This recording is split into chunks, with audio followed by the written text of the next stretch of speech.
یہ جو غزل میں ابھی آپ کو سنانے لگا ہوں یہ ایک مسلسل غزل ہے، اور یہ اسلامک ایسکاتولوجی علم آخر الزمان کے تناظر میں لکھی ہوئی ہے۔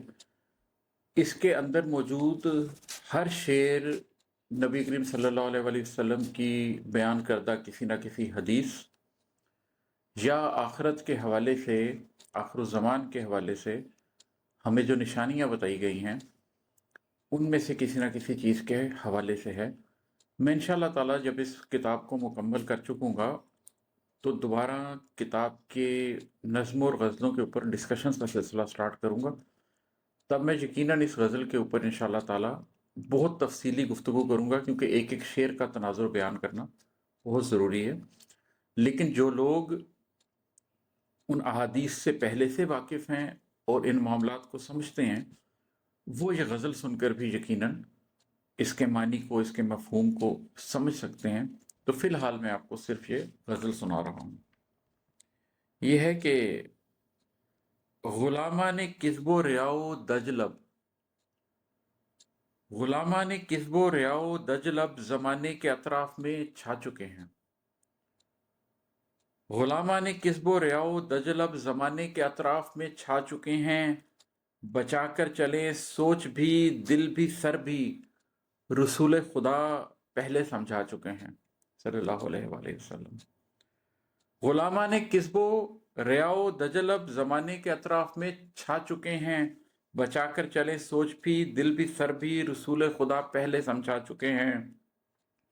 بلندی سے یاجوج ماجوج اترے ہیں، ایک ایک گھاٹی پہ خیمہ نشیں ہیں۔ بلندی سے یاجوج ماجوج اترے ہیں، ایک ایک گھاٹی پہ خیمہ نشیں ہیں۔ یہود و نصارہ کے لشکر ملے ہیں، نیا جال دنیا میں پھیلا چکے ہیں۔ یمن سے نکلتی ہوئی آگ پورے عرب کو لپیٹے میں لینے لگی ہے۔ یمن سے نکلتی ہوئی آگ پورے عرب کو لپیٹے میں لینے لگی ہے۔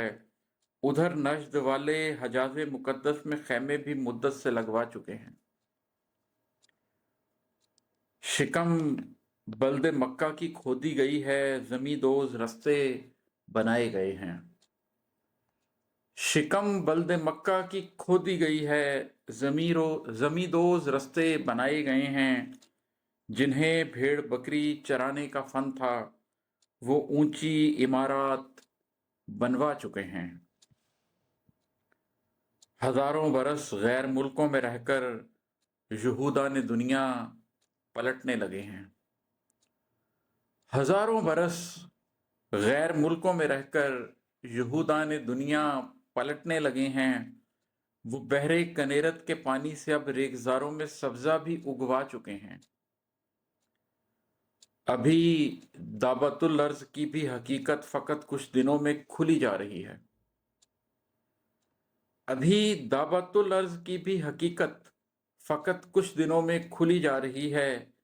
پرندے ہواؤں سے کیوں گر رہے ہیں، یہ راز اہل حق کو سمجھ آ چکے ہیں۔ ابھی مشرقی سرزمینوں پہ شب ہے، تبھی اس حقیقت سے اندھی ہے دنیا۔ ابھی مشرقی سرزمینوں پہ شب ہے، تبھی اس حقیقت سے اندھی ہے دنیا، کہ مغرب سے سورج نکل بھی چکا ہے، کہ باندی سے آقا جنم پا چکے ہیں۔ خراساں کے جھنڈے نکلنے سے پہلے یہ خطہ تباہی سے لد آ گیا ہے۔ خراساں کے جھنڈے نکلنے سے پہلے یہ خطہ تباہی سے لد آ گیا ہے۔ سیاہ پرچموں سے جڑے سب حوالے بھی دنیا میں بدنام کروا چکے ہیں۔ عماد اپنی آنکھوں سے دیکھا ہے تو نے، حقیقت مقدر سے ملنے لگی ہے۔ عماد اپنی آنکھوں سے دیکھا ہے تو نے، حقیقت مقدر سے ملنے لگی ہے۔ زمانے فتن آخری دم پہ ہے، اب نشانات منزل نظر آ چکے ہیں۔